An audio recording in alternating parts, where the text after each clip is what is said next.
10 محرم عاشور کے دن ہونے والے 25 بڑے واقعات۔ 10 محرم عاشور کے دن حضرت آدم علیہ السلام کو پیدا کیا گیا۔ اسی دن ان کی توبہ قبول کی گئی۔ اسی دن انہیں جنت میں داخل کیا گیا۔ اسی دن عرش، آسمان، زمین، سورج، چاند، ستارے اور جنت پیدا کیے گئے۔ اسی دن حضرت ابراہیم علیہ السلام پیدا ہوئے۔ اسی دن انہیں آگ سے نجات ملی۔ اسی دن حضرت موسیٰ علیہ السلام اور آپ کی امت کو نجات ملی اور فرعون اپنی قوم سمیت ڈوب گیا۔ اسی دن حضرت عیسیٰ علیہ السلام پیدا کیے گئے۔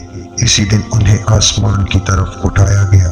اسی دن حضرت نوح علیہ السلام کی کشتی پہاڑ پر ٹھہری۔ اسی دن حضرت سلیمان علیہ السلام کو ملک عظیم عطا کیا گیا۔ اسی دن حضرت یونس علیہ السلام مچھلی کے پیٹ سے نکالے گئے۔